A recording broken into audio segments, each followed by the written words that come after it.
যে ব্যক্তি সূরা কাহাফের প্রথম 10 আয়াত মুখস্থ করবে সে দাজ্জালের ফিতনা থেকে মুক্তি পাবে। দাজ্জালের নাম তো আপনারা শুনেছেন, ভয়ঙ্কর ডেঞ্জারাস একটা ক্যারেক্টার। পৃথিবীর শুরু থেকে শেষ পর্যন্ত এর চেয়ে বড় ফিতনা আসেনি, আসবেও না। দাজ্জালের ফিতনা, সে তার এক চোখ থাকবে, আরেক চোখ এরকম বন্ধ থাকবে, এখানে লেখা থাকবে কাফারা। কোনোভাবেই তাকে দমানো যাবে না, হত্যা করা যাবে না। আল্লাহ নবী ঈসা আলাইহিস সালাম তাকে হত্যা করবেন। তো যে ব্যক্তি সূরা কাহাফ তেলাওয়াত করবে, সূরা কাহাফের প্রথম 10 আয়াত বিশেষ করে মুখস্থ রাখবে, আল্লাহ তাআলা উসিমা মিন ফিতনাতিদ দাজ্জাল, দাজ্জালের ফিতনা থেকে তাকে বাঁচাবেন। তো আমরা দাজ্জালের ফিতনা থেকে বাঁচতে চাই কি চাই না? আমরা যেন সূরা কাহাফের প্রথম 10 আয়াত মুখস্থ করি, সূরা কাহাফ যেন জুমার দিন আমরা তেলাওয়াত করি। So now the question arises, what is the relationship of Suratul Kahf with Dajjal? দাজ্জালের সাথে সূরা কাহাফের রিলেশনটার কারণ কি? একটা মেকানিজম তো এখানে আছে। এত সূরা থাকতে রাসূল সাল্লাল্লাহু আলাইহি ওয়াসাল্লাম কেন বললেন যে সূরা কাহাফ পড়লে দাজ্জালের ফিতনা থেকে বাঁচবে? কারণটা কি? এর কারণ হচ্ছে দাজ্জাল আমাদেরকে যে সমস্ত জিনিস দিয়ে ফিতনায় ফেলবে, ওই ফিতনাগুলোর সলিউশন আল্লাহ তাআলা সূরা কাহাফের ভিতরে রেখে দিয়েছেন। দাজ্জাল 4টা জিনিস দিয়ে আমাদেরকে ফিতনায় ফেলবে। ট্রায়াল অফ ফেথ, এক নম্বর। ঈমানের পরীক্ষা সে আমাদেরকে ফেলবে, আমাদের বিশ্বাস নিয়ে ছিনিমিনি খেলবে সে। এটার সলিউশন আছে সূরা কাহাফ, আমি বলবো আস্তে আস্তে। 2 নম্বরে দাজ্জাল আমাদেরকে ফিতনায় ফেলবে দ্য ট্রায়াল অফ ওয়েলথ, সম্পদ দিয়ে সে আমাদেরকে ফিতনায় ফেলবে। 3 নম্বর দ্য ট্রায়াল অফ নলেজ, জ্ঞান দিয়ে সে আমাদেরকে ফিতনায় ফেলবে। 4 নম্বর দ্য ট্রায়াল অফ পাওয়ার, ক্ষমতা দিয়ে সে আমাদেরকে ফিতনায় ফেলবে। দাজ্জাল 4টা জিনিস দিয়ে আমাদেরকে পরীক্ষায় ফেলবে। কয়টা? 1 হচ্ছে ঈমানি পরীক্ষা, 2 হচ্ছে সম্পদ দিয়ে পরীক্ষা, 3 হচ্ছে জ্ঞান দিয়ে পরীক্ষা, 4 হচ্ছে ক্ষমতা দিয়ে পরীক্ষা। সে ঈমানের পরীক্ষায় আমাদেরকে ফেলবে। সে এসে বলবে আমি তোমার রব, এবং এটা প্রমাণ করার জন্য যা যা দরকার আল্লাহ তাআলা তাকে সব দিবেন, সে সব করতে পারবে। সে বলবে আমি তোমার রব। যদি বিশ্বাস না হয়, তোমার বাবাকে যদি জীবিত করে বিশ্বাস করবে, অনেকে বলবে হ্যাঁ আমার আব্বাকে জীবিত করে দেখান, তো তার বাবাকে ঠিকই সে জীবিত করে ফেলবে। আসলে শয়তান তার বাবার সুরাত নিয়ে সামনে দাঁড়াবে, আরে তাই তো, এটাই তো আমার বাবা, এটাই তো আমার দাদা। মানুষ ফিতনায় পড়ে যাবে, ঈমানের ফিতনায়। সে ভাববে আসলে এটাই বোধহয় আমার রব, এবং তাকে এত ক্ষমতা দেয়া হবে, তার ডান দিকে থাকবে জান্নাত, বাঁ দিকে জাহান্নাম। তার কাছে আল্লাহ এটা দিবে, যে তার কথা শুনবে তাকে সে জান্নাতে ঢুকাবে, কিন্তু জান্নাতে ঢুকে সে জাহান্নামের শাস্তি ভোগ করবে। এটা তার বাইরের মানুষ বুঝবে না, অ্যাপারেন্টলি এটা জান্নাত। আর যে তাকে মানবে না তাকে সে জাহান্নামে ফেলবে, কিন্তু জাহান্নামে ঢুকলেও সে জান্নাতের নাজ নেয়ামত ভোগ করবে। তাহলে এই যে ঈমানের ফিতনায় সে ফেলে দিবে আমাদেরকে। তো ঈমান কি করে বাঁচাবো, এটা সলিউশন আমি শোনাবো আপনাকে। 2 নম্বরে সে আমাদেরকে সম্পদ দিয়ে ফিতনায় ফেলবে। যার যা লাগবে সে তাই দিতে পারবে, যা লাগবে। সে যদি আকাশকে বলে আকাশ বৃষ্টি দাও, যাকে তারা মানবে ওই এলাকায় বৃষ্টি হবে, সুজলা সুফলা শস্য শ্যামলা হবে সে সমস্ত এলাকা, ফল মূলে ভর্তি হবে, বরকত আর বরকত। আর যে এলাকার লোকেরা, জনপদের লোকেরা তাকে মানবে না, সে বলবে ওখানে বৃষ্টি হবে না, হবেও না, ওখানে খরা, দুর্ভিক্ষ, মাটি ফেটে চলছি, মানুষ না খেয়ে মরবে, মহামারী, দুর্ভিক্ষ দেখা দিবে। তখন বিশ্ববাসী মনে করবে এটাই বোধহয় আমাদের রব। তার মানে সম্পদ দিয়ে ফিতনায় ফেলে দিবে। 3 নম্বর হচ্ছে নলেজ, তার জ্ঞানের কাছে গোটা বিশ্ব হার মানবে। পূর্বের পরের যত জ্ঞান আছে সব আল্লাহ তাকে দিবে। ইলমুল আউয়ালিন ওয়াল আখিরিন, এমন কোন প্রশ্ন নেই যেটা দিয়ে তাকে আটকানো যায়। যাই জিজ্ঞেস করবেন সব জানতা, সব বলে দেয়। ভবিষ্যৎবাণী বলে দিবে, বলবে আগামীকাল ওইখানে অমুক দেশে বোমা বিস্ফোরণ হবে, ওখানে দুর্ভিক্ষ হবে, ভূমিকম্প হবে, সে যা বলবে তাই হবে। তার জ্ঞানের এই বহর দেখে মানুষ ফিতনায় পড়ে যাবে। 4 নম্বর হচ্ছে দ্য ট্রায়াল অফ পাওয়ার, ক্ষমতা। তার ক্ষমতার সামনে সবকিছু একেবারে ছিন্ন বিচ্ছিন্ন হয়ে যাবে, এত ক্ষমতা হবে তার। সে যেমনটি বলবে তেমনটি করতে হবে, বাতাসের চেয়ে দ্রুত বেগে সে এক দেশ থেকে আরেক দেশে চলে যাবে। তো তার এই সমস্ত অলৌকিক ক্ষমতা দেখে মানুষ ফিতনায় পড়ে যাবে। এবং এই ফিতনা, এই পরীক্ষার মুহূর্তগুলোতে মানুষ কিভাবে নিজেকে ধরে রাখবে তার সলিউশন আল্লাহ তাআলা সূরা কাহফে দিয়েছেন। এই 4টা ফিতনা থেকে বাঁচার জন্য আল্লাহ সূরা কাহফে 4টা ঘটনা উল্লেখ করেছেন। কয়টা? 1 নম্বর হচ্ছে আসহাবে কাহফ, যুবকদের ঘটনা, 7 জন যুবকদের ঘটনা। ইমান কি করে বাঁচাবেন, সলিউশন ওখানে। সম্পদের ফিতনা থেকে কিভাবে নিজেকে বাঁচাবেন, এজন্য একজন বাগানওয়ালার ঘটনা আল্লাহ সেখানে বলেছেন। জ্ঞানের ফিতনা থেকে কি করে বাঁচবেন, এজন্য আল্লাহ তাআলা মুসা আলাইহিস সালাম এবং খিজির আলাইহিস সালামের ঘটনা সেখানে উল্লেখ করেছেন। আর ক্ষমতার ফিতনা থেকে কি করে বাঁচবেন এটা বোঝানোর জন্য আল্লাহ তাআলা যুলকারনাইনের ঘটনা উল্লেখ করেছেন। চারটা ফিতনা থেকে বাঁচার জন্য কয়টা ঘটনা? চারটা ঘটনা। আমরা তাহলে একটা একটা করে ঘটনা শুনি, আমরা একটু উদ্ধার করার চেষ্টা করি যে কি কি সলিউশন আল্লাহ তাআলা আমাদের বাতল দিলেন। এক নম্বরে হচ্ছে আসহাবে কাহাফের ঘটনা। এটা 250 খ্রিস্টাব্দের সময়কালে রোমান সাম্রাজ্যের একজন বাদশাহ ছিল, নাম দাকিয়ানুস। প্রতাপশালী বাদশাহ, পৌত্তলিক, মূর্তির পূজা করত। ঈসা আলাইহিস সালাম বিদায় নিয়েছেন 200-250 বছর হলো। তো সব নবীর ধর্মই কিন্তু ইসলাম, যদিও আমরা নাসারা বলি, ইহুদি বলি, সব নবীদের ধর্মই কি ইসলাম। তো তিনি ছিলেন পৌত্তলিক, মূর্তির পূজা করত। আর তার এলাকায় কেউ যদি ঈসা আলাইহিস সালামের নাম নিত, আখিরাতে বিশ্বাস করত, আল্লাহ বিশ্বাস করত, তাদেরকে তারা পাথর মেরে হত্যা করত। এজন্য ভয়ে কেউ ঈসাই ধর্মে ঈমান আনত না, মানে ইসলামে ঈমান আনত না। এই রাজার ভয়ে সবাই মূর্তির পূজা করত। কিন্তু 7 জন যুবক ছিল, তারা স্রোতে গা ভাসিয়ে দেয়নি। স্রোতের বিপরীতে তারা ঈমান নিয়ে দাঁড়িয়েছে। তারা ঈসা আলাইহিস সালামের রেখে যাওয়া সত্য ধর্মের উপর ঈমান এনেছিল, আখিরাতে তারা বিশ্বাস করত। এই 7 জন যুবকের কথা ছড়াতে ছড়াতে রাজা দাকিয়ানুসের কাছে চলে যায়। উনি তো রেগে মেগে ডেকে পাঠালো 7 জন। তাদেরকে জিজ্ঞেস করলো, তোমরা কাকে মানো? বলতেছে এক আল্লাহকে মানি। সাহসী, খুবই সাহসী। বলতেছে তুমি কি জানো তোমরা কার সামনে কথা বলতেছো? আমি তো তোমাদের মৃত্যুদণ্ড দিতে পারি। তারা বলে দেন, কিন্তু আমরা সব বিসর্জন দিলেও ঈমান বিসর্জন দিতে পারবো না। সুবহানাল্লাহ। উনি বললেন, তোমরা যুবক মানুষ, রক্ত গরম, আবেগে কথা বলতেছো, 3 দিন সময় দিলাম, যাও। ঈসার নাম ভুলে যাও, আখিরাত ভুলে যাও, আল্লাহর নাম ভুলে যাও। 3 দিন পরে তোমাদেরকে আবার ইন্টারভিউ নেব। ওই দিন যদি একই কথা বলো, পাথর মেরে 7 জনকে দুনিয়া থেকে উড়িয়ে দিব। তারা চলে গেল। এবার 7 বন্ধু মিলে পরামর্শ করতে লাগলো, কি করতে পারি আমরা, এই গুণে ধরা সমাজকে আমরা কিভাবে বাঁচাবো, এই পৌত্তলিকতার ছোবল থেকে এই ইফসিস নগরীকে বাঁচাবো কি করে। নগরীটার নাম ছিল ইফসিস নগরী। বর্তমানে এটা তুরস্কের ইজমির শহরে অবস্থিত। এখনো জায়গাটা প্রত্নতাত্ত্বিকদের ওই ইয়েতে এটা সংরক্ষিত, এখনো টুরিস্টরা যায়। তো তারা বলল, আমরা ঈমান বিসর্জন দিব না, যদি আমরা ওদের কথা মেনে নেই আমরা তো মুশরিক হয়ে গেলাম। চলো আমরা এক কাজ করি, আমরা এলাকা ছেড়ে দেই। এই 7 যুবক আল্লাহর উপর ভরসা করে তারা বাড়ি ঘর, আত্মীয় স্বজন সব ছেড়ে দিয়ে, লোকালয় ছেড়ে দূরে একটা পাহাড়ের ভেতরে আশ্রয় নিল। পাহাড়ের ভেতরে একটা গুহা ছিল, এই গুহাকে আরবিতে বলে আল কাহাফ। কি বলে? এই সূরার নাম কি? সূরাতুল কাহাফ। তো তাদের সাথে সাথে একটা কুকুরও যাচ্ছিল। তারা বারবার তাড়িয়ে দেওয়ার চেষ্টা করতেছিল কুকুরটাকে, যাতে না যায়, কিন্তু কুকুর শুধু কান্না করে এদের সাথে যাওয়ার জন্য ঘেউ ঘেউ করতেছিল। এই কুকুরটাকেও সাথে নিল। ভালো মানুষদের সাথে থাকলে কি হয় দেখেন, এই কুকুরের কথা, যেহেতু 7 জন ইমানদারের সাথে একটা কুকুর ছিল, এই কুকুরের কথা আল্লাহ সূরাতুল কাহাফে উল্লেখ করে দিয়েছে। ওয়াকালবুহুম বাসিতুন যিরাআইহি বিল ওয়াসিদ। তো তারা ভিতরে গেল, যে প্রচন্ড ক্লান্ত, তারা ঘুমিয়ে পড়ল। কি করলো? এই এক ঘুমে আল্লাহ 309 বছর কাটাই দিল। কয়শো 9 বছর? 9 বছর ঘুম, সব ঘুম, প্রচন্ড ঘুম, ঘুম যেন আর কাটে না। 309 বছর পরে এরা জাগলো। এখন খুব ক্ষুধা, ঘুমে আর মোট ভাঙতেছে। আর একজন জিজ্ঞেস করতেছে, কি লম্বা সময় ঘুম দিলাম বোধহয় আমরা? একজন বলতেছে, হ্যাঁ মনে সারাদিনই ঘুমাইছি আমরা। আরেকজন বলতেছে, না না সারাদিন না, দিনের কিছু অংশ হয়তো ঘুমাইছি। আসলে কয় বছর ঘুমাইছে? 309 বছর। তো এদিকে সভ্যতার তো চেঞ্জ। এখানে ওই দাকিয়ানুস মরে, এর ছেলে মরে, এর নাতি মরে, পুতি মরে, এখন 6ষ্ঠ নম্বর রাজা আসছে। প্রজন্মের পর প্রজন্ম তো শেষ। 309 বছরে কমপক্ষে 4-5টা জেনারেশন চেঞ্জ হবে। তো জেনারেশন চেঞ্জ হয়ে, এলাকা চেঞ্জ হয়ে, তারা যে স্বপ্ন দেখেছিল এই ইফসিস নগরীতে কালিমার পতাকা উঠবে, তাদের স্বপ্ন আল্লাহ বাস্তবায়ন করেছেন। 309 বছরের ব্যবধানে এই এলাকার সবাই মুসলিম হয়ে গেছে। আল্লাহ চাইছিলেন ওদেরকে দেখাবে, এটা ওদের স্বপ্নটা যে বাস্তবায়ন হয়েছে এটা দেখাবে। ঘুম থেকে উঠছে, একজনকে তারা বললো যে লুকায় লুকায় চাদর মুড়ি দিয়ে কিছু রুটি নিয়ে আসো বাজার থেকে, যাতে তোমাকে না চিনে।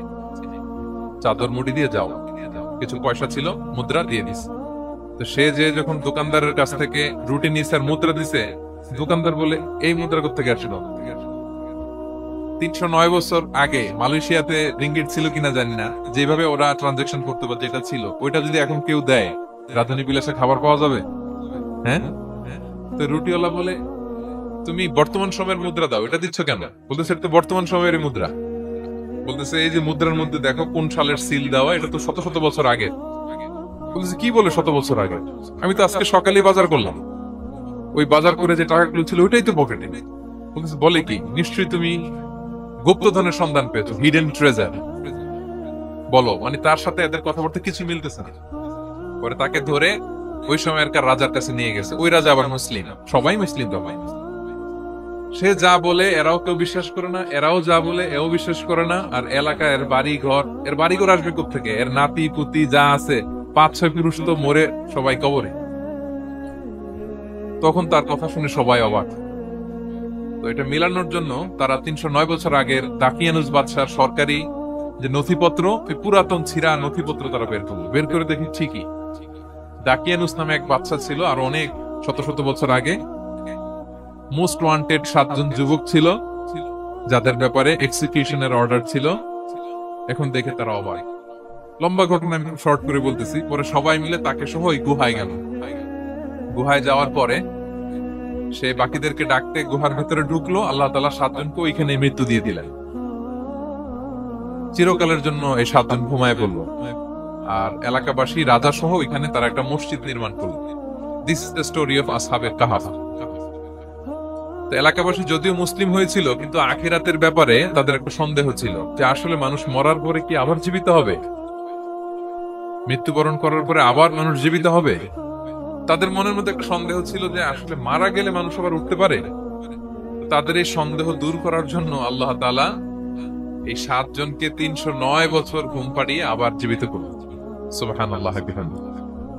তাহলে ঈমান কিভাবে বাঁচাতে হয় এটার প্রেরণা আমরা এই 7 যুবকের কাছ থেকে পাই। এখানে যেটা আমরা শিখি প্রিয় ভাইরা, 1 নম্বর লেসন হচ্ছে আমাদের গুড কোম্পানি লাগবে, রাইটাস পিপল, মানে আমাদের সার্কেলটা ভালো হইতে হবে।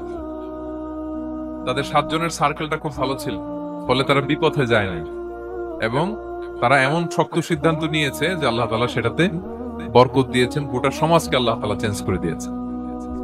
এটা হচ্ছে 1 নম্বর লেসন। আপনি ঈমান বাঁচাতে হলে আপনার সার্কেল ভালো লাগবে। বুঝবেন যে এলাকায় যাবেন ওখানে নামাজি সার্কেল কারা আছে, ওখানে জ্ঞানী গুণী সার্কেল কারা আছে, ওখানে ভালো কাজ করতে চায়, একে অপরকে সহযোগিতা করে, কল্যাণের পথের যাত্রী কারা আছে খুঁজতে হবে আপনাকে। খুঁজে ওই সার্কেলে আপনি যুক্ত হবে, তাইলে ঈমান বাঁচানো যাবে। ক্লিয়ার? 2 নাম্বার হচ্ছে the conflict between believers and disbelievers it's universal. সত্য মিথ্যার লড়াই এটা চিরন্তন, আজীবন থাকবে। এটা ওনাদেরও ছিল, এখনো আমাদের লড়াই করে যেতে হচ্ছে, আমাদের ভবিষ্যৎ প্রজন্মও করবে। এই লড়াইটা আমরা করে যেতে চাই। কি বলেন? হ্যাঁ, থামা যাবে না? আমরা থামতে আসিনি, আমরা এই লড়াইটা করে যাব। আমরা সত্যের কথা বলেই যাব ইনশাআল্লাহ। বলেন।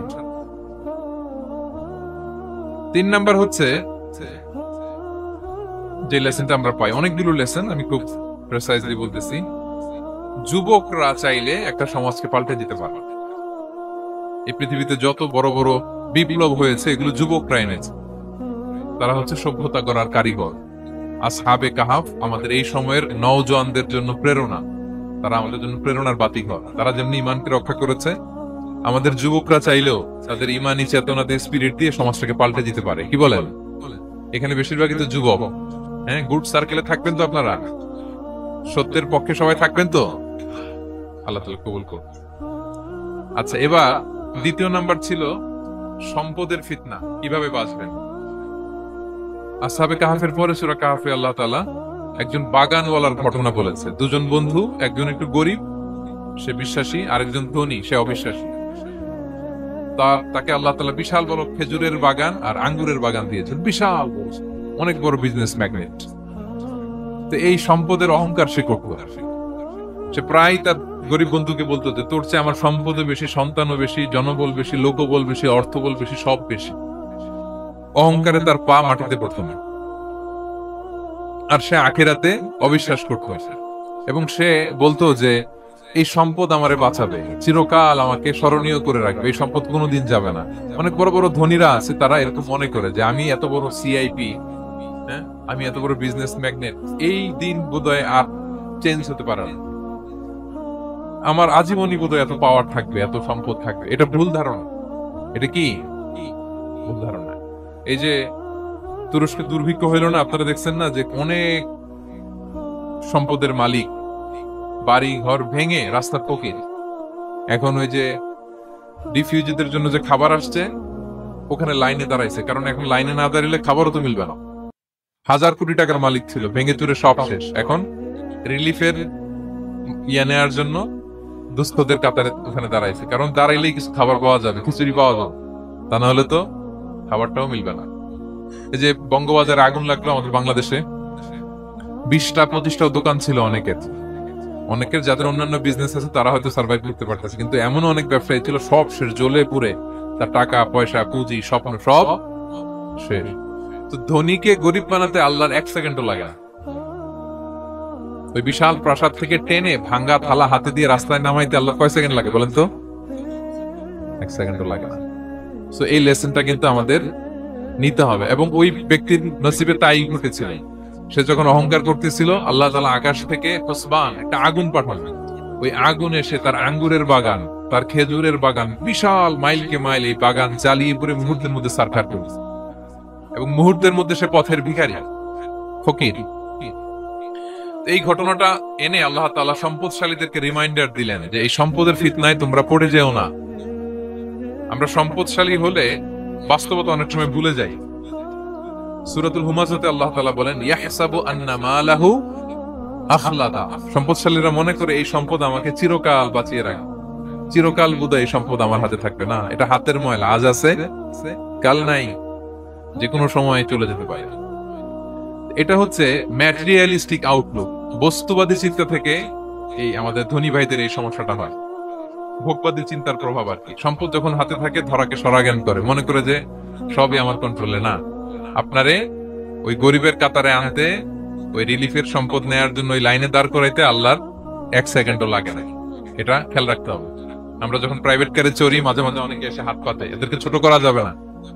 গল্পটা আল্লাহ ভিন্ন করতে আল্লাহর 1 সেকেন্ডও লাগে না। ওইদিকে আমি দাঁড়ায় হাত পাততাম আর উনি প্রাইভেট কারে বসে থাকতো। আল্লাহ চাইলে এরকম করতে পারতেন না? পারতেন। শুনতে শুধু আমি সূরাতুল হাশরের 21 নম্বর আয়াত তেলাওয়াত করেছি। এখানে আল্লাহ তাআলা ইরশাদ করছেন যে এই কোরআনকে যদি আমি পাহাড়ের উপর নাজিল করতাম, লাউ আনজালনা হাযাল কুরআনা আলা জাবালিন লারাআইতাহু খাশিআম মুতাসাদ্দিআম মিন খাশিয়াতিল্লাহ। নবী হে, কোরআনকে যদি আমি পাহাড়ের উপর নাজিল করতাম, আপনি দেখতেন আল্লাহর ভয়ে এই পাহাড় ভেঙে চুরে খান খান হয়ে যেত। এটা এত গরু ভার একটা বাণী কোরআন আল কারীম, পাহাড় ভেঙে যেত। পাহাড় কি চারটেখানে কথা? সুবিশাল পাহাড় আল্লাহ তাআলা পৃথিবীতে সৃষ্টি করে রেখেছেন। আপনারা আলাস্কা পর্বতমালার নাম শুনেছেন? Alaska range, located in USA.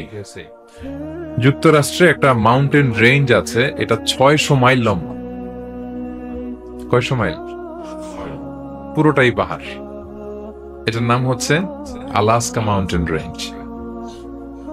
ইউরোপে একটা মাউন্টেন রেঞ্জ আছে, এটার নাম হচ্ছে আল্পস মাউন্টেন রেঞ্জ। এটা 750 মাইল লম্বা। নেপালে একটা পাহাড় আছে, এটার নাম মাউন্ট এভারেস্ট। এটা 8829 মিটার উঁচু। আল্লাহ বলেন এই বিশাল বিশাল পাহাড়। আরব বিশ্বে অনেক বড় পাহাড় আছে। তুর পাহাড়ের চূড়ায় আমি উঠেছিলাম, আরব বিশ্বের সবচেয়ে বড় পাহাড় মাউন্টেন রেঞ্জ। আল্লাহ বলেন এই কোরআনকে যদি আমি তোমাদের উপর নাজিল না করে পাহাড়ের উপর নাজিল করতাম, আলাস্কার উপর নাজিল করতাম, আল্পস পর্বতমালায় নাজিল করতাম, তুর পাহাড়ে যদি নাজিল করতাম, মাউন্ট এভারেস্টের উপর যদি নাজিল করতাম, তাহলে নবী হে আপনি দেখতেন আল্লাহর ভয়ে এই পাহাড়গুলো ভেঙে চূর্ণ বিচূর্ণ হয়ে যেত। কিন্তু সেই কোরআন আল্লাহ কাদের উপর নাজিল করেছেন? আমাদের উপর। সো হিউজ রেসপন্সিবিলিটি, অনেক বড় দায়িত্ব। এই কোরআনকে আমরা বুঝি কিনা, কোরআনকে মানি কিনা, কোরআনের আইন সমাজে চাই কিনা, this is the burning question. নিজেকে নিজে প্রশ্ন করুন যে কোরআনের যে হকগুলো আছে আমরা আদায় করছি কিনা। এটা যেন তেন কোনো বাণী নয়, এটা আল্লাহ তাআলার পাঠানো বাণী, অনেক ভারী, অনেক ওজনওয়ালা বাণী। আল্লাহ তাআলা বলছেন ইন্না সানুলকি আলাইকা কওলান সাকিলা। নবী হে, আপনার কাছে আমি অনেক ভারী, হেভি ওয়েট ওয়ার্ড নাজিল করব, এটা অনেক ওজনের, এটা সিম্পল কোনো বিষয় নয়। এই কোরআন যখন রাসূল সাল্লাল্লাহু আলাইহি ওয়াসাল্লামের উপর নাজিল হতো, প্রচন্ড শীতের রাতে বিষ্ণু সাল্লাল্লাহু আলাইহি ওয়াসাল্লাম ঘামতেন। আম্মাজান আয়েশা বলেন, আমরা কম্বল মুড়ি দিয়েও থাকতে পারি না, এত শীত, কিন্তু বিশ্বনবী ঘেমে ঘর্মাক্ত হয়ে একাকার। ওটের উপর বসে থাকা অবস্থা যখন কোরআন নাজিল হতো, ওটগুলো মরুভূমির মধ্যে বসে পড়তো ডিরেক্টলি। কাফেলা চলছে চলছে, সাইয়েদনা জিবরাইল এসে কোরআন নাজিল করেছেন, কোরআনের ভারে ধপাস করে উট বসে যেত। যায়েদ ইবনে সাবিত রাদিয়াল্লাহু তাআলা আনহু কাতিবুল ওয়াহী, রাসূল সাল্লাল্লাহু আলাইহি ওয়াসাল্লামের একজন সাহাবী। রাসূল সাল্লাল্লাহু আলাইহি ওয়াসাল্লাম একবার যায়েদ রাদিয়াল্লাহু তাআলা আনহুর পায়ের মধ্যে মাথা রেখে শুয়েছিলেন, দীর্ঘক্ষণ শুয়ে থাকলেন। যায়েদ রাদিয়াল্লাহু তাআলা আনহু বলছেন, আমার কোনো কষ্টই হচ্ছে না। হঠাৎ করে কোরআন নাজিল হতে লাগলো। কি নাজিল হতে লাগলো? কোরআন। যায়েদ রাদিয়াল্লাহু তাআলা আনহু বলেন, দীর্ঘক্ষণ রাসূল সাল্লাল্লাহু আলাইহি ওয়াসাল্লাম আমার পায়ের উপর মাথা রেখে শুয়ে আছেন, কিন্তু আমি টেরই পাচ্ছি না। কিন্তু যখন কোরআন নাজিল হতে লাগলো, মনে হলো যে আমার পাটা ভেঙে খান খান হয়ে যাবে। রাসূল সাল্লাল্লাহু আলাইহি ওয়াসাল্লামের মাথার ওজন এত বেড়ে গেল, আমি আর রাসূল সাল্লাল্লাহু আলাইহি ওয়াসাল্লামকে রাখতেই পারছি না আমার পায়ের উপর। ইন্না সানুলকি আলাইকা কাওলান সাকিলা, নবী হে, আমি অনেক ভারী, হেভি ওয়েট ওয়ার্ডের কোরআন আপনার কাছে নাজিল করব। সো কোরআনটা এটা অনেক সম্মানিত একটা বাণী, আল্লাহ তাআলার বাণী, অনেক ভারী একটা বাণী। এটা পাহাড় সইতে পারে না, পাহাড় ভেঙে চূর্ণ বিচূর্ণ হয়ে যেত, সে কোরআনকে আল্লাহ তাআলা আমাদের উপর নাজিল করেছেন। সো আমাদের হিউজ রেসপন্সিবিলিটি, অনেক বড় দায়িত্ব, যে এই কোরআনকে মেনে চলা, কোরআন পড়তে জানা, কোরআনের অর্থ বোঝা এবং কোরআনের নীতিমালাগুলো আমাদের সমাজে বাস্তবায়ন করা। তো আমরা বলেছি যে আমরা কোরআন দিয়ে আজকে কোরআনের পরিচয় নিব। কোরআনকে জিজ্ঞেস করবো যে কোরআন, তুমি তোমার পরিচয় দাও। আমরা কিছু প্রশ্ন করবো, দেখবেন কোরআন অবলীলায় উত্তর দিয়ে দিচ্ছে। আমরা যদি কোরআনকে জিজ্ঞেস করি যে কোরআন, তুমি যে পৃথিবীতে এসেছো, তোমার হিস্ট্রিটা বলো, কবে আসলা, কবে নাজিল হয়েছ? কোরআন বলবে, শাহরু রমাদান আল্লাযী উনজিলা ফীহিল কুরআন, আমি রমাদান মাসে এসেছি, যেন তেন মাসে আসিনি। কোরআনকে যদি আমরা প্রশ্ন করি যে কোরআন, রমাদান তো 29 দিন বা 30 দিন, তো এই 30 দিনের বা 30 রাতের কোন দিন বা কোন রাতে এসেছ? কোরআন বলবে, ইন্না আনজালনাহু ফি লাইলাতুল কদর, আমি কদরের রাতে এসেছি। সুবহানাল্লাহ বিহামদি। ওমা আদরাকা মা লাইলাতুল কদর, কে তোমাকে জানাবে কদর কি? লাইলাতুল কদরি খায়রুম মিন আলফি শাহর, কদরের রাত 1000 মাসের চেয়েও সেরা। রাসূল সাল্লাল্লাহু আলাইহি ওয়াসাল্লাম আফসোস করতেছেন, আল্লাহ, বনি ইসরাইলের লোকেরা হায়াত পাইছে 1000 বছর, 1500 বছর, এত ইবাদত করছে, আমার গুনাহগার উম্মতের কি হবে? আমার গুনাহগার উম্মত তো 60-70 এর মধ্যে মরে শেষ। আমার উম্মতি মা বাইনা 60 ইলা 70, আমাদের গড় বয়স কত? 60 থেকে 70। আল্লাহ বলেন, চিন্তা করো না, লাইলাতুল কদর খায়রুম মিন আলফি শাহর, তোমার গুনাহগার উম্মতের জন্য আমি কদরের রাত দিয়েছি, 1000 মাসের চেয়ে সেরা। তাহলে কোরআনের হিস্ট্রি আমরা জেনে গেলাম। রমাদানে আসছে, রমাদানের কোন রাতে আসছে? এখন যদি জিজ্ঞেস করি, তুমি কি একা একা আসছো না কেউ নিয়ে আসছে তোমার, এবার কি উত্তর পাওয়া যাবে? এই প্রশ্নের উত্তরে কোরআন আমাদেরকে জানায় যে আমি একা আসি না। নাযালা বিহির রূহুল আমিন।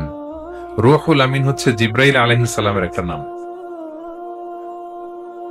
বিশ্বস্ত আত্মা। রূহুল আমিনের সাথে আমি এসেছি, সবচাইতে বিশ্বস্ত, যেহেতু এটা আল্লাহর বাণী। এটা আসার সময় যদি অন্যের কথা ঢুকাই দেয়, তাহলে ভেজাল আছে না নাই? আমিন, বিশ্বস্ততার সাথে যে পৌঁছে দিবে, বাণী বাহকের কাজ করবে, এরকম সবচাইতে বিশ্বস্ত ফেরেশতা জিবরাইলকে দিয়ে আমি পাঠিয়েছি। তাহলে কোরআন একা আসে, সবচাইতে শক্তিশালী ফেরেশতা। জিবরাইল আলাইহিস সালামের লাহু সিত্তু মিআতু জানা, 600 পাখা আছে, 600 পাখা। সব নবীদের কাছে এসেছেন ওহী নিয়ে, এরকম একজন ফেরেশতা দিয়ে কোরআনকে পাঠানো হয়েছে। এবার যদি জিজ্ঞেস করি যে কোন ভাষায় তোমাকে নাজিল করা হয়েছে, বলো, আছে এটা কোরআনে? কোরআন আমাদেরকে জানাচ্ছে, ইন্না আনসালনাহু কুরআনান আরাবিয়ান লাআল্লাকুম তাআকিলুন, নিশ্চয় আমি কোরআনকে আরবি ভাষায় নাজিল করেছি যাতে তোমরা বোঝো। সুস্পষ্ট আরবি ভাষায় এই কোরআনকে আল্লাহ তাআলা নাজিল করেছেন। তাহলে হিস্ট্রি আমরা জানতেছি ধীরে ধীরে, না? রমাদানে আসলো, কদরে আসলো, একা আসে নাই, জিবরাইল আলাইহিস সালামের সাথে আসলো, আরবি ভাষায় নাজিল হলো।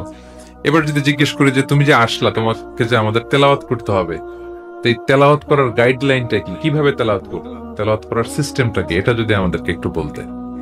তো কোরআন এই প্রশ্নের উত্তরে প্রথমে আমাদেরকে বলে যে আমাকে যদি আবৃত্তি করতে চাও, তেলাওয়াত করতে চাও, প্রথম গাইডলাইন হচ্ছে লা ইয়ামাসসুহু ইল্লাল মুতাহহারুন। এর অর্থ হচ্ছে পবিত্র ছাড়া কেউ এই কোরআনকে স্পর্শ করতে পারে না। যদিও এটা দিয়ে লাউহে মাহফুজের কথা বলা হয়েছে, ফেরেশতাদের কথা, কিন্তু বিষ্ণু বলেছেন লা ইয়ামাসসুহু ইল্লা তাহির, পবিত্রতা ছাড়া কোরআন ধরা যায় না। তাহলে কোরআন তেলাওয়াতের প্রথম গাইডলাইন কি? পবিত্রতা। ওযু করতে হবে, ডোন্ট টাচ মি উইদাউট অ্যাবলুশন। কোরআন আপনাকে অর্ডার করবে ওযু ছাড়া আমাকে টাচ করা যাবে না। আচ্ছা, ওযু করলেন, তারপরে কি শুরু করে দিতে পারবেন? না, কোরআন বলে ফাইদা ক্বরাতাল কুরআনা ফাস্তাইয বিল্লাহি মিনাশ শাইতানির রাজিম। কোরআন পড়ার আগে তোমার যে সুস্পষ্ট দুশমন ওই শয়তানের ব্যাপারে আল্লাহর কাছে পানাহ চেয়ে নাও। মানে পড়ো আউযু বিল্লাহি মিনাশ শাইতানির রাজিম বিসমিল্লাহির রহমানির রহিম। তাহলে ওযু করলেন, আউযু বিল্লাহ পড়লেন, বিসমিল্লাহ পড়লেন। এবার কি করতে হবে? এবার কোরআন বলছে যেমন মনে চায় তেমন পড়া যাবে না। তুমি গানের সুরে, ব্যান্ডের সুরে, হিপ হপ সুরে কোরআন পড়বা, এটা আল্লাহ কবুল করবে না। কোরআন বলছে ওয়ারাত্তিলিল কুরআনা তারতিলা। তারতিলের সাথে কোরআন পড়তে হবে, ধীর স্থির ভাবে কোরআন পড়তে হবে। তারতিল, আপনারা যারা কোরআন পড়বেন তারতিলের সাথে পড়বেন। What is তারতিল? আনাস রাদিয়াল্লাহু তাআলা আনহুকে জিজ্ঞেস করা হয়েছিল তারতিল কি, নবী কিভাবে তেলাওয়াত করতেন। তিনি বলেছিলেন ইয়ামুদ্দু বিহা সাওতাহু মাদ্দান। বিষ্ণু সাল্লাল্লাহু আলাইহি ওয়াসাল্লাম প্রতিটি আয়াত টেনে টেনে পড়তেন। কিভাবে? টেনে টেনে পড়তেন। আবার বিষ্ণু সাল্লাল্লাহু আলাইহি ওয়াসাল্লামের স্ত্রী উম্মে সালামা রাদিয়াল্লাহু তাআলা আনহা, তিনি বলতেন ইয়াকাত্তিউ কিরাআতাহু আয়াতান আয়াতান। বিষ্ণু সাল্লাল্লাহু আলাইহি ওয়াসাল্লাম প্রতিটি আয়াত শেষে থামতেন, এক আয়াত পড়ে থেমে আরেক আয়াত, আবার থেমে আরেক আয়াত। আলহামদুলিল্লাহি রাব্বিল আলামিন আর রহমানির রহিম মালিকি ইয়াউমিদ্দিন। দেখেন, টেনে টেনেও বললাম, আর প্রতিটা আয়াত শেষে থামলাম। This is তারতিল। ওয়ারাত্তিলিল কুরআনা তারতিলা। এভাবে টেনে টেনে প্রতি আয়াত শেষে থেমে থেমে পড়ার নাম তারতিল। এভাবে পড়তে হবে। তো পড়ার গাইডলাইন কি বললাম? প্রথমে কি করতে হবে? ওযু করতে হবে, পবিত্রতা। এরপরে আউযু বিল্লাহ, বিসমিল্লাহ পড়তে হবে। এরপরে কিভাবে পড়তে হবে? তারতিলের সাথে। কথা কি বুঝতে পারতেছেন সবাই? বিরক্ত হচ্ছেন না তো আপনারা? আচ্ছা, মুভিং অন। এরপর যদি বলি যে ঠিক আছে ওযু করলাম, আউযু বিল্লাহ বিসমিল্লাহ বললাম, তারতিলের সাথে পড়বো, তো কোত্থেকে পড়বো? সূরা তো 114টা, পারা তো 30টা। কোন দিক থেকে? শুরু থেকে না মিডল থেকে না শেষ থেকে? দেখেন কোরআন কি বলে। কোরআন বলে ফাকরাউ মা তায়াসসারা মিনাল কুরআন। যেখান থেকে সহজ লাগে ওইখান থেকে পড়ো।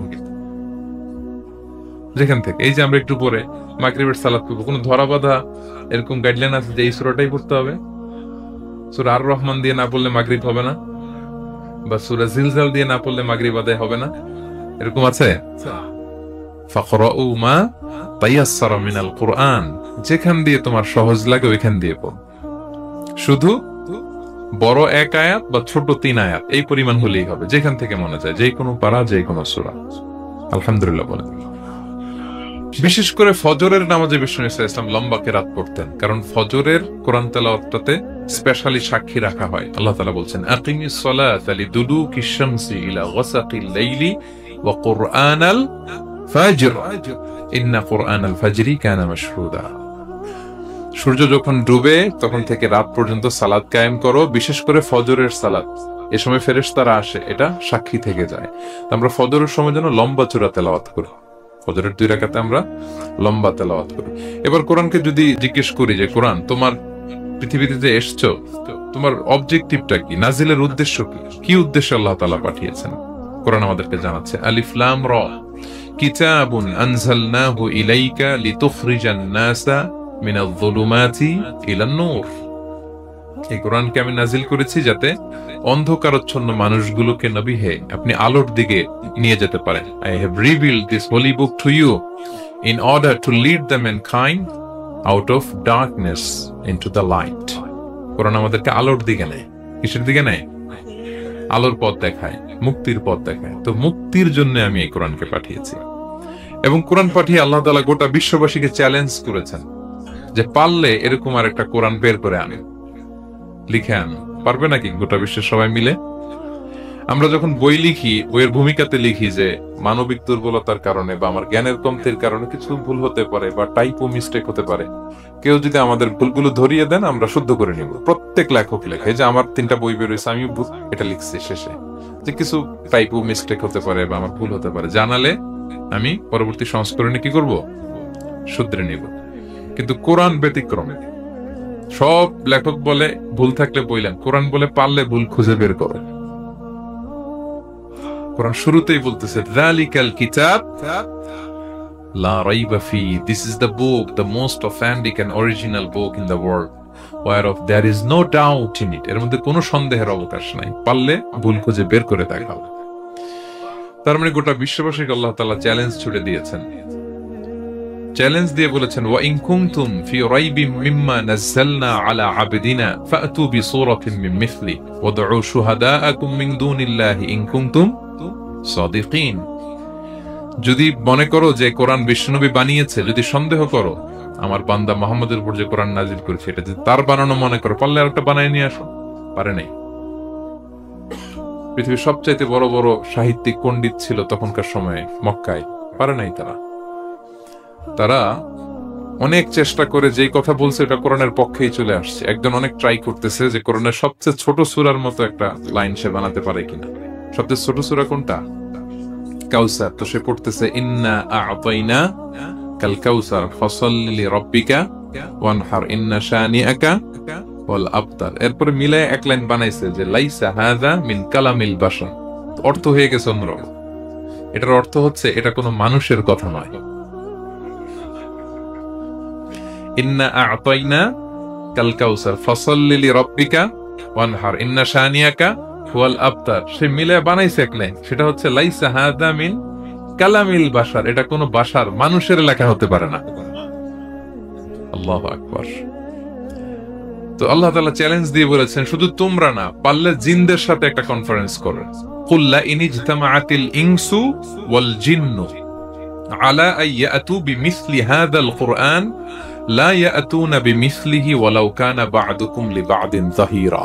আল্লাহ বলতেছে চ্যালেঞ্জ, গোটা বিশ্ববাসীর জন্য চ্যালেঞ্জ, শুধু তোমরা না, জিনদেরকেও ডাকো একটা কনফারেন্সে। কারণ দুইটা, ম্যানকাইন্ড আর জিনকাইন্ড। শুধু মানুষকে না, আমি জিনকেও চ্যালেঞ্জ দিলাম, সবাই মিলে যদি পারো কোরআনের মতো একটা বই নিয়ে আসো।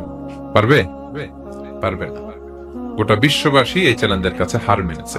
এবং আল্লাহ বলেছেন এটা আমি নাজিল করেছি, এটা হেফাজতের দায়িত্ব আমি নিয়েছি। ইন্না নাহনু নাযালনা যিকরা ওয়া ইন্না লাহু লাহাফিযুন। এই কোরআনকে নাজিল করেছে কে? আবার এটা হেফাজতের দায়িত্ব নিয়েছে কে? আল্লাহ তাআলা নিয়েছে। কোরআনের সবগুলো প্রিন্টেড কপি যদি আমরা আগুন দিয়ে জ্বালায় দেই তাহলে তো আর কোরআন থাকবে না পৃথিবীতে, না? হ্যাঁ, আমরা আমাদের তাকরিম, সালেহ আহমদ তাকরিমের মতো 10 জন ওয়ার্ল্ড ক্লাসের হাফেজদের বসাইলেই উইদিন 3 days আমি আরেকটা কপি বানাই ফেলতে পারবো। কি বলেন, পারা যাবে না? গোটা বিশ্বে আমাদের যে হুফাজ, এদের মধ্যে ওয়ার্ল্ড ক্লাস যে হাফেজ, এরকম 10 জন লাগবে শুধু আমার। গিভ মি জাস্ট 3 days, আমরা আরেকটা কোরআন বের করে ফেলতে পারবো। কারণ আমরা শুধু কোরআন লিখে রাখি না, এই সিনার ভিতরে খোদাই করে রাখি, ঠিক কিনা? এবং হাফেজে কোরআনের সংখ্যা পৃথিবীতে বাড়ছে। পৃথিবীতে কোন দেশে সবচেয়ে বেশি হাফেজ জানেন আপনারা? না, বাংলাদেশে না। ইজিপ্ট র্যাঙ্কিং এ আছে, কিন্তু সবচেয়ে বেশি হাফেজ হচ্ছে লিবিয়াতে। লিবিয়াতে প্রত্যেক 3 জনে একজন হাফেজ। মোট জনসংখ্যা 70 লাখ, হাফেজ আছে 23 লাখ। র্যাঙ্কিং এ সেকেন্ড হচ্ছে আল মাগরিব, আরবিতে বলে মাগরিব মানে মরক্কো, ওদের হাফেজের সংখ্যা 16 লাখ। থার্ড হচ্ছে ইজিপ্ট, মোর দেন 1 মিলিয়ন। ফোর্থ হচ্ছে সৌদি আরবিয়া, ফিফথ হচ্ছে জর্ডান। কোটি কোটি হাফেজ আছে আমাদের গোটা বিশ্বে। আমাদের সবগুলো কোরআনের প্রিন্টেড কপি জ্বালিয়ে দিলেও কোরআন আবার নিয়ে আসতে আমাদের কয়েকদিনের ব্যাপার। আলহামদুলিল্লাহ বলবেন না? এই কোরআনের ভেতরে আল্লাহ তাআলা শিফা রেখেছেন রহমত। আল্লাহ বলেন অনুনাজ্জিলু মিনাল কুরআনি মা হুয়া শিফাউন ওয়া রাহমাতুল লিল মুমিনিন ওয়া লা ইয়াজিদুয যালিমিনা ইল্লা খাসারা। আমি এই কোরআনের ভিতরে শিফা রেখে দিয়েছি, রহমত রেখে দিয়েছি। সূরাতুল ফাতিহাকে বলা হয় সূরাতুশ শিফা। অসুস্থ ব্যক্তির গায়ে আপনি ফু দিতে দেরি, সুস্থ হতে দেরি হয় না। কিন্তু ওই ঈমানটা থাকতে হবে। ওই ঈমান নিয়ে, ওই আমল নিয়ে যদি আপনি রিসাইট করে ফু দেন, আল্লাহ তাআলা সুস্থ করে দেবেন। এবং এই কোরআন আপনাকে বিপদ থেকে উদ্ধার করতে পারে, কারণ কোরআন আল্লাহর সিফাত। এটা আল্লাহর একটা সিফাত। এটা পরে আপনি আল্লাহর কাছে দোয়া করলে আপনাকে বিপদ থেকে উদ্ধার করবে। আল্লাহ তাআলা বলছেন, ওয়া ইযা ক্বারা'তাল কুরআনা জাআলনা বাইনাকা ওয়া বাইনাল্লাযীনা লা ইউমিনুনা বিল আখিরাতি হিজাবাম মাসতুরা। নবী হে, আপনি যখন কোরআন তেলাওয়াত করেন তখন আপনার আর কাফেরদের মাঝে আমি পর্দা ঢেলে দেই। পর্দা, কাফেররা আপনারা দেখে না। সুবহানাল্লাহ। সূরা লাহাব যখন নাজিল হলো, তাব্বাত ইয়াদা আবি লাহাবি ওয়া তাব, ধ্বংস হোক, নিপাত যাক আবু লাহাবের দুই হাত। আবু লাহাব কে ছিল বলেন তো? বিশ্বনবীর চাচা। তো আয়াত যখন নাজিল হলো, চাচার বদনাম যখন আয়াতে আসলো, চাচি উম্মে জামিল খুব রেগে গেল।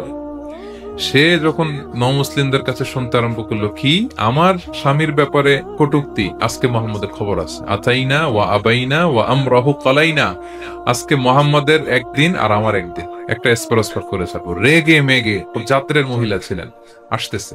তো বিষ্ণু ইসলাম কাবা ঘরের পাশে আবু বকর রাদিয়াল্লাহু তাআলা আনহুকে নিয়ে বসা। তো আবু বকর রাদিয়াল্লাহু তাআলা আনহু এই দৃশ্য দেখে বললেন, ইয়া রাসূলুল্লাহ, আপনি এখান থেকে চলে যান, উম্মে জামিল এসে আক্রমণ করবে আপনার উপর। আল্লাহ রাসূল বললেন, আবু বকর তুমি ভয় পেও না, আমি জাস্ট একটু কোরআন তেলাওয়াত করবো, এরপরে কি হয় দেখ। বিষ্ণু ইসলাম কোরআন তেলাওয়াত করতে লাগলেন। আর রেগে মেগে আগুন হয়ে উম্মে জামিল আসছে, এসে আবু বকরকে বলতেছে, এই আবু বকর, তোমার বন্ধু মুহাম্মদ কোথায় বলো। পাশেই কিন্তু বিশ্বনবী বসা, কিন্তু সে চোখে দেখে না।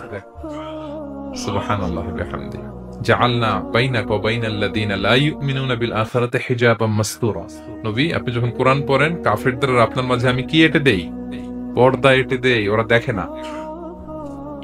আপনি বিপদে পড়ছেন, আপনি কোরআন পড়েন, আপনার শত্রু আপনাকে দেখবে না।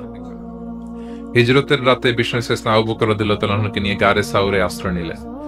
মক্কার কুরাইশরা খুঁজতে আবু বকর রাদিয়াল্লাহু তাআলা তো ভয়ে তটস্থ, যে কি না কি হয়ে যায়। আবু বকর রাদিয়াল্লাহু তাআলা আনহু বললেন যে আমি অবাক, আমার পাশ দিয়ে হেঁটে যায় ওরা, কিন্তু আমাদেরকে দেখে না। ইমাম আল কুরতুবী, তিনি মনসুর দুর্গে বন্দী ছিলেন, জালিমের বন্দিশালায়। উনি জেলখানা ভেঙে পালাতে লাগলেন। পালাতে সৈনিকরা টের পেয়ে গেল, খুঁজতেছে ওনাকে। খুঁজতে ধরার জন্য উনি এক পাহাড়ের চিপায় যে আশ্রয় নিলেন আর সূরা ইয়াসিন তেলাওয়াত করতে লাগলেন। তো ওরা খুঁজতে পায় না, কিন্তু উনি পাশেই, চোখে দেখে না। তো উনি বললেন যে হঠাৎ এক সৈনিক, সে ইউরিন পাস করতে লাগলো দাঁড়িয়ে, মানে প্রস্রাব করতে লাগলো। তার প্রস্রাবের ছিটে ফোঁটা আমার গায়েও লাগতেছে, কিন্তু সে আমারে দেখে না। সুবহানাল্লাহ পড়বেন না? জাআলনা বাইনাকা ওয়া বাইনাল্লাযীনা লা ইউমিনুনা বিল আখিরাতি হিজাবাম মাসতুরা। নবী হে, যখন কোরআন পড়বেন, আপনার আর কাফেরের মাঝে আমি কি এঁটে দেই? পর্দা এঁটে দেই। আমি নিজেও এটার অনেক প্রমাণ পেয়েছি। আমি বাংলাদেশের একটা জেলা, চাঁদপুরের এদিকে একটা এলাকায় আমার একটা তাফসীর প্রোগ্রাম ছিল। তো একটা সময় আমি খুব প্রত্যন্ত অঞ্চলে যেতাম, রিমোট এরিয়ায়, বিল একটা গ্রাম। দাওয়াত করছে তো আমি চলে যেতাম, কোরআনের কথা আমার পৌঁছাইতে হবে সব জায়গায়। তো মাহফিল শেষে রাত 2টার দিকে আমরা ফিরতেছি, বিল কিছু গুচ্ছ গ্রাম। হঠাৎ একটা মোড়, ওই মোড়ের ওইখানে দেখি একটা গাছ ফালা আছে। এটার মানে হচ্ছে আশেপাশে ডাকাত আছে, ওখানে ডাকাতি এরকম হয় আর কি। বিল এরিয়াতে গাছ ফেলে রাখেন, তো গাছ থাকলে তো আর কোনো সিএনজি প্রাইভেট কিছুই যাবে না। তাই আমি বুঝতে পারলাম যে এটা তো ডাকাতের কাজ। আমি সূরা ইয়াসিন তেলাওয়াত শুরু করেছিলাম। বিপদে বলে সূরা ইয়াসিনের প্রথম 9 আয়াত, এই 9 আয়াত পড়তে আরম্ভ করলাম। ড্রাইভারকে বললাম একটু করে পেছাও। তো টর্চ মারতেছে বিল থেকে, মানে ওরা তো ওখানে উৎপেতে আছে। আমি পড়তেছি, কিছুক্ষণ পরে ডাকাত নিজে এসে গাছ সরাই দিয়ে বলতেছে যান। মানে ও কি করবে ও নিজেও বুঝতেছে না। ও যে কি করবে, ও কি করতে হবে, ওটা মানে বুদ্ধি জ্ঞান সে হারাই ফেলছে। সে শুধু গাছটা সরালো, যান, এই চলে গেলাম আমি। এটা আমার নিজের প্রমাণ, হয়তো কোথাও বলি নাই, আজকে প্রসঙ্গক্রমে বলা হয়ে গেল। তো এরকম বিপদে পড়লে সূরা ইয়াসিনের প্রথম কয় আয়াত পড়বেন আপনারা। জাআলনা বাইনাকা ওয়া বাইনাল্লাযীনা লা ইউমিনুনা বিল আখিরাতি হিজাবাম মাসতুরা। আপনার আর আপনার শত্রুদের মাঝে কি হয়ে যাবে? পর্দা পড়ে যাবে, দেখবেই না আপনাকে। অনেক চেষ্টা করেছিল মক্কায় কুরাইশরা রাসূল সাল্লাল্লাহু আলাইহি ওয়াসাল্লামের এই কোরআনে বাধা দিতে, যাতে এই কোরআনের কথা শুনতে না পারে। কারণ যারাই বিশ্বনবীর কণ্ঠের তেলাওয়াত শুনতো, এরাই মুগ্ধ হয়ে কালিমা পড়ে মুসলমান হয়ে যেত। তারা ডিস্টার্ব করতো কোরআনের মাহফিলে। وقال الذين كفروا لا تسمعوا لهذا القرآن والغوا فيه لعلكم تغلبون। তারা বলতো যে মুহাম্মদের কণ্ঠের কোরআন তোমরা শুনবে না, বরং ডিস্টার্ব করবে। কি করবে? তো আবু জাহেল যখন ঘোষণা দিল তখন বিশ্বনবী তেলাওয়াত করলে ওরা শীষ দিত, হুইসেল বাজাতো, মুকাআউ ওয়া তাসদিয়া, হুইসেল বাজাতো আর হাততালি দিত এরকম। তো হাততালি দিয়ে যাতে বিশ্বনবীর সাউন্ডটা অন্যরা না শুনে, বিশ্বনবীর চারদিকে ঘিরে হুইসেল মারতো আর হাততালি দিত, ডিস্টার্ব করতো যাতে না শুনে। কিন্তু এই কোরআনের বাণীটা কার? এই বাণীকে হুইসেল দিয়ে আটকানো যায়? হাততালি দিয়ে, র‍্যাব দিয়ে, পুলিশ দিয়ে, কোনো বাধা দিয়ে আটকানো যাবে?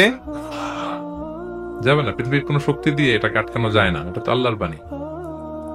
তো বিষ্ণু ইসলাম কোরআনের কথা যখন শোনাতেন, বিষ্ণুনবীর কণ্ঠের তেলাওয়াত শুনে অনেকে কালিমা পড়ে মুসলমান হয়ে যেত।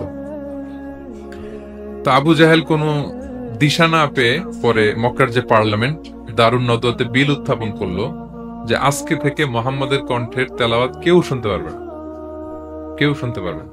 তো মজার ব্যাপার হচ্ছে সবাইকে না করে লুকায় লুকায় সে নিজেই শুনতে যায়, কারণ সে তো আরব হওয়ার ফলে কোরআনের যে ভাষা শৈলী, যে প্রাঞ্জল বাক্য বিন্যাস, শব্দের বুনন, এটা শুনে সে অবাক হয়ে যায় যে এত সুন্দর বাক্য বিন্যাস কিভাবে হতে পারে। তো সবাইকে দিনের বেলা নিষেধ করে, রাত্রিবেলা বিষ্ণু ইসলাম রিভাইজ করতেন, লুকায় লুকায় ওনার ঘরের পিছনে দিয়ে শুনতো। শুধু সেই না, তার ডান হাত বা হাত ওয়ালিদ ইবনে মুগীরা, উতবা ইবনে শাইবা, উতবা ইবনে মুগীরা, শাইবা ইবনে মুগীরা, ওয়ালিদ ইবনে মুগীরা, এরা সবাই কি করতো? লুকিয়ে লুকিয়ে কোরআন শুনতো। পরে বিশ্বনবী যখন ঘুমের প্রস্তুতি নিতেন সব ফিরে আসতো, ফিরে আসার সময় সবার দেখা হয়ে যেত। তারা লজ্জিত হতো, সবাই বলতো আবু জাহেল ঘটনা কি? দিনের বেলা তুমি শুনতে নিষেধ করো, রাতে তো তুমিই চলে আসো। তো সে বললো আজকে কঠিন দারুন নাদওয়ার পার্লামেন্টে বিল পাস করবো, যে এমনটা করবে এই শাস্তি মাথার চুল কামিয়ে মক্কার বাজারে ঘোরানো হবে। এই বিল যেদিন পাশ হয়েছে, আবু জাহেল ওই দিন নিশ্চিত ভাবতেছে আজকে যে বিল পাস করছে কেউ তো যাবে না, আমি একটু যাই। মানে আজকে যে কঠিন শাস্তির ঘোষণা দিছি, আজকে কেউ এই স্পর্ধা দেখাবে না। মুহাম্মদ তো তেলাওয়াত শুরু করে দিয়েছে, কি যে মধুর বাণী, যাই একটু শুনে আসি। ওয়ালিদ ইবনে মুগীরারও একই প্ল্যান, যে আজকে আবু জাহেল যে টাইট দিছে কেউ যাবে না, আমি একটু যাই। তো এভাবে সবাই লুকিয়ে লুকিয়ে বিষ্ণুনবীর ওখানে যায় হাজির, মন্ত্রমুগ্ধ তেলাওয়াত শুনছে। বিষ্ণুনবীর তেলাওয়াত শেষ, ফিরে যখন আসতেছে, ফিরে আসার রাস্তায় আবার দেখা হয়ে গেছে। তো এভাবে তারা কোরআনকে বাধা দিতে যেয়ে বারবার নিজেরা লজ্জিত হতো। এবং হজের মৌসুমে যখন ভিন দেশ থেকে লোকেরা আসতো, মক্কার যে এন্ট্রি গুলো আছে, আবু জাহেল লোক বসিয়ে রাখতো, বলতো যে সবাইকে বলবা এখানে একটা উন্মাদ লোক আছে, বীর বীর করে কি যেন বলে, নাম তার মোহাম্মদ, তোমরা হজ করতে আসো, হজ করো, জমজমের পানি খাও, সাফা মারোয়ায় দৌড়াও, কিন্তু এই মোহাম্মদের কাছেও যাওয়া, গেলেই পাগল হয়ে যাওয়া। মানুষের একটা অভ্যাস আছে, আল ইনসানু হারিসুন আলা মা মুনিয়া, মানুষের যেটা করতে না বলা হয় বেশি, মানুষ এটা করে বেশি। তো রাসূল মুহাম্মদের কথা কিন্তু ভিনদেশীরা জানতোই না। মুহাম্মদের কাছে যেও না যখন বলছে, সবাই মনে মনে প্ল্যান করে নিছে, আর যাই করি আর না করি মুহাম্মদের দেখে যাইতে হবে। তো এরা হস্টস করে সবাই খুঁজতো, হু ইজ দিস মুহাম্মদ, কে এই মুহাম্মদ? রাসূল সাল্লাল্লাহু আলাইহি ওয়াসাল্লামের কাছে আসতো। রাসূল সাল্লাল্লাহু আলাইহি ওয়াসাল্লামের তেলাওয়াত তো অনেক দূরে, চেহারা দেখে অনেকে কালিমা পড়ে মুসলমান হয়ে যেত। এত নুরানি চেহারা বিশ্বনবী ছিল, এত সুন্দর তেলাওয়াত ছিল। প্রিয় ভাইরা, সেই কোরআনকে আল্লাহ তাআলা বলছেন যে পাহাড়ের উপর যদি নাজিল করতাম, পাহাড় ভেঙে কি হতো? চুরমার হয়ে যেত। পাহাড়ের উপর নাজিল না করে কার উপর নাজিল করছে? আমাদের উপর নাজিল করছে। আমাদের হিউজ রেসপন্সিবিলিটি, এই কোরআনকে আমাদের বুঝতে হবে, জানতে হবে। কোরআন সত্যভাবে পড়ার প্রচেষ্টা চালাবেন তো? রেগুলার কোরআনের অর্থ বুঝবেন তো? কোরআনের মাহফিলগুলোতে আসবেন তো? কোরআনের পক্ষে থাকবেন তো সবাই? ছোট্ট একটা গল্প দিয়ে শেষ করি। গল্পটা বর্ণনা করেছেন ইবনু হিব্বান ওনার একটা গ্রন্থের নাম রাউদাতুল উকালা। ওনার নাম হচ্ছে আব্দুল্লাহ ইবনে মুবারক, অনেক বড় মুহাদ্দিস, ইমাম বুখারীর উস্তাদ। হজে গিয়েছিলেন, হজ বিশ্বনবীর কবর জিয়ারত শেষে হজ করে ফিরতেছেন। হঠাৎ তিনি দেখতে পেলেন মরুভূমিতে কাপড় জড়িয়ে, চাদর জড়িয়ে এক বৃদ্ধা মহিলা শুয়ে আছে। গল্পটার নাম হচ্ছে আল মুতাকাল্লিমাতু বিল কোরআন, মানে যে নারী সবসময় শুধু কোরআন দিয়ে কথা বলে। গল্পের নাম কি? যে নারী শুধু কি দিয়ে কথা বলে? কোরআন দিয়ে কথা বলে। হজ করে ফিরতেছেন, হঠাৎ দেখেন এক বৃদ্ধা মহিলা, বয়স্ক মহিলা, চাদর গায়ে দিয়ে শুয়ে আছে। তো এটা অনেক বড় একটা কনভারসেশন, আমি কনভারসেশনটা আপনাদেরকে শোনাই। উনি কাছে গেলেন, যে সালাম দিলেন, আসসালামু আলাইকুম রাহমাতুল্লাহ। সালামের উত্তরে বৃদ্ধা মহিলা স্বাভাবিকভাবে উত্তর না দিয়ে একটা কোরআনের আয়াত তেলাওয়াত করলেন। তিনি তেলাওয়াত করলেন সালামুন কওলাম মির রাব্বির রহিম, মানে দয়াময় প্রতিপালক আল্লাহর পক্ষ থেকে তোমার প্রতিও সালাম। এটা একটা কোরআনের আয়াত, কিন্তু এটা দিয়ে উত্তর হয়ে যায় সালামের। কি বলেন? আচ্ছা গেল। এবার আব্দুল্লাহ ইবনে মুবারক জিজ্ঞেস করলেন মাদা তাসনাঈনা ফি হাদাল মাকান, এখানে কি করেন আপনি, কি করতেছেন একা একা? এই প্রশ্নের উত্তরও ভদ্রমহিলা একটা কোরআনের আয়াত তেলাওয়াত করে দিলেন। উনি তেলাওয়াত করলেন ওয়ামাই ইউদলিল ফালা হাদিয়া লাহ, মানে আল্লাহ যার পথ ভুলায় দেয় তার পথ দেখানোর কেউ নাই। মানে বুঝাইতে চাইলেন আমি পথ হারাই ফেলছি। কি বুঝাইতে চাইলেন?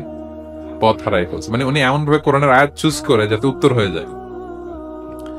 তো এবার উনি জিজ্ঞেস করলেন আইনা তুরিদিন, তো পথ হারাই ফেলছেন তো বুঝলাম, আয়াত থেকে এটা বোঝা যায়, তো আপনি কোথায় যাচ্ছেন, ডেস্টিনেশন কোথায়? উনি আবার একটা আয়াত তেলাওয়াত করলেন সুবহানাল্লাযী আসরা বিআবদিহি লাইলাম মিনাল মাসজিদিল হারামি ইলাল মাসজিদিল আকসা। রাসূল সাল্লাল্লাহু আলাইহি ওয়াসাল্লাম মেরাজের আগে যে ইসরা হয়েছিল মসজিদুল হারাম থেকে মসজিদুল আকসায় রাসূল সাল্লাল্লাহু আলাইহি ওয়াসাল্লাম আল্লাহ নিয়েছিলেন, এটা তেলাওয়াত করলেন। তো বুঝাতে চাইলেন আমিও আপনার মতো হজে আসছিলাম মসজিদুল হারামে আর যাচ্ছি মসজিদুল আকসা, মানে ফিলিস্তিন আমার বাড়ি। মসজিদুল আকসা কোন দেশে? ফিলিস্তিনে। আয়াত এমন ভাবে উনি পিক করেন যাতে করে উত্তর হয়ে যায়। উনি বোঝাতে চাইলেন আমিও হজ করতে এসেছিলাম, যাচ্ছি কোথায়?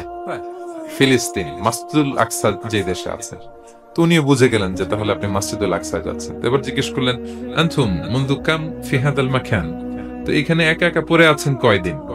আবার কোরআনের আয়াত সালাসা লায়ালিন সাবিয়া, টানা 3 দিন 3 রাত এখানে আছে, এটা কোরআনের আয়াত। এটা আবার জিজ্ঞেস করলেন উনি মা আরা মাআকি তাআমান তাআকুলিন, তো একা যে পড়ে আছেন আবার 3 দিন, তো আপনি খাচ্ছেন কি, বেঁচে আছেন কিভাবে? ভদ্রমহিলা আবার একটা আয়াত তেলাওয়াত করে দিলেন। তিনি পড়লেন হুয়া ইউতঈমুনি ওয়া ইউসকিন, ইব্রাহিম আলাইহিস সালামের কথা, যে ওই আল্লাহ তাআলাই আমারে খাওয়ায়, আল্লাহই আমাকে পান করায়, আল্লাহ তাআলা ব্যবস্থা করেছেন আমার। এইবার উনি অবাক হচ্ছেন, আমি এত বড় মুহাদ্দিস আব্দুল্লাহ ইবনে মুবারক ইমাম বুখারীর উস্তাদ, আমি স্বাভাবিকভাবে কথা বলি আর যাই প্রশ্ন করি একটা আয়াত তেলাওয়াত করে দেয় আর ওটা দিয়ে উত্তর হয়ে যায়। কি মহিলার সন্ধান পেলাম? তো উনি বলতেছে ফাবি আইয়ি শাইইন তাতাওয়াদ্দাইন, 3 দিন যে এখানে আছেন মরুভূমির বালুর মধ্যে ওযু করেন কিভাবে? উনি আবার একটা আয়াত তেলাওয়াত করলেন ফা ইন লাম তাজিদু মাআন ফাতায়াম্মামু সাঈদান তাইয়্যিবা, আল্লাহ আয়াতে বলেছেন যদি তোমরা পানি না পাও পবিত্র মাটি দিয়ে তায়াম্মুম করে নিও। তো বুঝাতে চাইলেন পানি নাই তো কি হয়েছে, বালু তো আমি তায়াম্মুম করে নাও করি। আল্লাহু আকবার। এবার উনি বললেন ইন্না মাইয়া তাআমান আলা তাকুলিন, আমার ব্যাগে তো কিছু খাবার আছে, আপনি কিছু খাবেন? আবার কোরআনের আয়াত সুম্মা আতিম্মুস সিয়ামা ইলাল লাইল, আল্লাহ এক আয়াতে বলেছেন তোমরা রোজা ফজর থেকে শুরু করে সন্ধ্যা পর্যন্ত পূর্ণ করো। তো বুঝালেন আমি রোজা রাখছি। কি বুঝালেন? রোজা রেখেছে। এবার উনি একটু মাসালা খাটাইতে চাইলেন, ভাবলেন যে বুড়ি তুমি আমার সাথে শুধু কোরআন দিয়ে উত্তর দিচ্ছ, দাঁড়াও তোমাকে আমি আটকাইতেছি। উনি মাসালা খাটাইলেন যে ফাকুলতু লাহা লাইসা হাদা শাহরু রমাদান, তো রোজা রাখছেন মানে এটা তো রমজান মাস না, হজ করে ফিরতেছি আমরা জিলহজ মাসের শেষের দিক, কিসের রোজা? ওই মহিলা আবার একটা আয়াত তেলাওয়াত করলেন যে ওমান তাতাওয়া খায়রান ফা ইন্নাল্লাহা শাকিরুন আলিম, আমি রমজানের ফরজ রোজা তো রাখিনি, এখন আমি নফল রোজা রেখেছি। আয়াতের অর্থ হচ্ছে তোমরা নফল যা করো এগুলোর প্রতিদান আল্লাহ তোমাদের বুঝিয়ে দেবে। রমজান না ঠিক আছে জিলহজ, কিন্তু আমি কি রোজা রেখেছি? নফল রোজা। এইবার উনি ধরছেন মাসালা, এবার বলতেছে উবি হালান আল ইফতার ফি সফর, সফরে তো রোজা ভাঙা যায়, রোজা তো ভাঙা যায়, খান একটু। এবার উনি কোরআন থেকে আবার তেলাওয়াত করলেন ওয়া আনতা সুমু খায়রুল লাকুম ইন কুনতুম তা'লামুন, আল্লাহ যে আয়াতে বলেছেন যে সফরে রোজা ভাঙা জায়েজ আছে, ওই আয়াতের শেষে আবার আল্লাহ বলেছেন যদি রাখো সওয়াব বেশি পাবো। কেউ অসুস্থ হলে রোজা ভাঙবে, সফরে রোজা ভাঙবে, এই আয়াতের শেষে হচ্ছে ওয়া আনতা সুমু খায়রুল লাকুম ইন কুনতুম তা'লামুন, তবে রোজা যদি রাখো এটা ভালো যদি তোমরা বুঝতে। এবার উনি আর যাবে কোথায়? দিশেহারা হয়ে এবার জিজ্ঞেসই করে ফেলছে লিমাদা লা তুকাল্লিমিনি মিসলা মা উকাল্লিমুকি, আচ্ছা মা এবার বলেন আমি আপনার সাথে যেভাবে কথা বলি আপনি এভাবে কথা বলেন না কেন? কিছু জিজ্ঞেস করলে কোরআনের আয়াত বলেন কেন? আমি কথা বলতেছি আপনি আমার সাথে এভাবে কথা বলেন, কিছু জিজ্ঞেস করলে কোরআনের আয়াত কেন? এটার উত্তর উনি আরেকটা কোরআনের আয়াত উনি পড়লেন মা ইয়ালফিযু মিন কাওলিন ইল্লা লাদাইহি রাকীবুন আতীদ, আল্লাহ বলেছেন তোমরা মুখ দিয়ে যাই বের করো এটা লিখে রাখার জন্য 2 কাঁধে রাকীব আতীদ আছে, তুলে রাখে। তার মানে আমি যে তোমার সাথে কথা বলতেছি প্রত্যেকটাই তো রেকর্ডেড হয়, রেজিস্টার্ড হয়। তো এমন কিছু বলি যেটাতে সওয়াব হয়, যেটাতে ভুল না হয়। আল্লাহু আকবার, সুবহানাল্লাহ। কি নারী ছিল, কেমন নারী তিনি ছিলেন, কি পুরো ঘটনাটা শুনবেন? হ্যাঁ, শেষ করব ঘটনাটা। আচ্ছা, তো উনি অবাক হলেন যে কি মহিলা, এরকম মহিয়সী গরিয়সী নারীও পৃথিবীতে আছে। তো উনি বললেন, ঠিক আছে মা, আপনি যেহেতু পথ হারাই ফেলছেন, আমার উটটাকে আমি নিয়ে আসি। ফাহাল্লাকা আন আহমিলুকি আলা নাফাতি হাদিহি ফাতুদরিকিল কাফেলা, আমার উটটা নিয়ে আসি, উটে বসেন, আমি আপনাকে এগিয়ে দিয়ে কাফেলাতে যুক্ত করে দেই। আপনি কি রাজি আমার উটে বসবেন? আবার কোরআনের আয়াত, ওমা তাফআলু মিন খাইরিন ফাইনাল্লাহা বিহি আলিম, তোমরা যত ভালো কাজ করো আল্লাহ সেটা জানেন, মানে তোমার এই ভালো কাজ আল্লাহ জানেন, আল্লাহ এর প্রতিদান দিবেন। ক্বালা ফাআনাখতু নাকাতি, আমি উট বসালাম এবং বললাম ওঠেন। উনি যখন উঠতেছে আমি এভাবে তাকায় আছি, তা আমি যে তাকায় আছি উনি একটা আয়াত তেলাওয়াত করলেন যে কুল্লিল মুমিনিনা ইয়াগুদ্দু মিন আবসারিহিম, এর অর্থ হচ্ছে নবী হে, মুমিনদেরকে বলুন তারা যেন পরনারী দেখে তাকায় না থেকে চোখ যেন নিচে রাখে, তারা যেন চক্ষু অবনমিত করে। মানে বুঝাতে চাইলেন যে আমি তো বেগানা নারী, পরনারী, তা আমি উঠে উঠতেছি, আপনি তাকায়, সে হয়তো তাকায় আছে যে বৃদ্ধা মহিলা উঠতে যদি কষ্ট হয় পড়ে যায়। তো উনি যখন দেখতেছেন তাকায় আছে, উনি বলতেছে কুল্লিল মুমিনিনা ইয়াগুদ্দু মিন আবসারিহিম, নবী হে বলুন বিশ্বাসীদের তারা যেন চোখ নিচের দিকে করে রাখে। তো উনি লজ্জা পেয়ে গেলেন, ফাগাদাততু বাসারি, আমি লজ্জায় চোখ নামালাম। এরপর আমি বললাম ইরকাবি ওয়াকাদ আকালতু নাকাত, উঠেন। আমি আবার ওটের রশি ধরে টানতে আরম্ভ করলেন। ভদ্রমহিলা উঠেই আবার কোরআনের আয়াত পড়লেন, যেটা আমরা গাড়িতে বা কোনো বাহনে উঠলে পড়ি। তিনি পড়তে আরম্ভ করলেন সুবহানাল্লাযী সাখখারা লানা হাযা ওয়া মা কুন্না লাহু মুকরিনিন ওয়া ইন্না ইলা রাব্বিনা লামুনকালিবুন। প্রশংসা সে আল্লাহর, যে আল্লাহ এই বাহনকে আমাদের জন্য বশীভূত করে দিয়েছেন। তিনি বশীভূত না করলে আমরা তো এটাকে বশীভূত করতে পারতাম না। আপনারা যখন গাড়ি স্টার্ট দিবেন এই দোয়াটা পড়েন তো আপনারা? গাড়ি স্টার্ট দিলে, বিমানে উঠলে, ঘোড়ায় উঠলে, যে কোনো বাহনে উঠলে এটা পড়তে হয়, কোরআনের আয়াত। তো উনি বললেন, আমি এবার উঠলাম, উটের জিমাম ধরে টানতে লাগলাম আর একটু হই হই শব্দে উট চালাতে লাগলাম, যাতে করে তাড়াতাড়ি যাওয়া যায়। উনি কোরআনের আয়াত বললেন ওয়াকসিদ ফি মাশি ওয়াগদুদ মিন সাউতিক, কোরআনের আয়াত, মানে তোমার চলার ক্ষেত্রে তুমি মধ্যম পন্থা অবলম্বন করো আর গলার সাউন্ডটা একটু ছোট করো। এটা কিন্তু লোকমান হাকিম তার ছেলেকে বলেছিলেন যে বাবা তুমি যখন হাঁটবে মধ্যম পন্থায় হাঁটবে আর শাউট করবে না, নয়েজ করবে, কণ্ঠটাকে নিচু করবে। এই আয়াতটা উনি পড়ে দিলেন, মানে বুঝাতে চাইলেন আপনি হাজি মানুষ, হজ করে আসছেন, এইভাবে যাচ্ছেন কেন, আপনি স্লোলি যান। ফাজাআলতু আমশি রুয়াইদান ওয়া আতারান্নামু বিশআর, এরপর আমি আস্তে আস্তে যেতে লাগলাম আর কবিতা আবৃত্তি করতে লাগলাম। আরবদের অভ্যাস ছিল তারা শত শত লাইন কবিতা মুখস্থ পারত, দিনকে দিন মরুভূমিতে চড়তো আর কবিতা পড়তো। তো আমি কবিতা গুনগুন গুনগুন করে কবিতা পড়তেছি আর যাচ্ছি। এই মহিলা পিছন থেকে আয়াত তেলাওয়াত করলেন আবার, ফাকরাউ মা তায়াসসারা মিনাল কোরআন, মানে কোরআনের যেখান দিয়ে সহজ লাগে ওইখান দিয়ে পড়েন। মানে বুঝাতে চাইলেন কবিতা পড়লে কি লাভ, আপনি কোরআন পড়েন। উনি আবার লজ্জা পেয়ে কোরআন পড়তে আরম্ভ করলেন।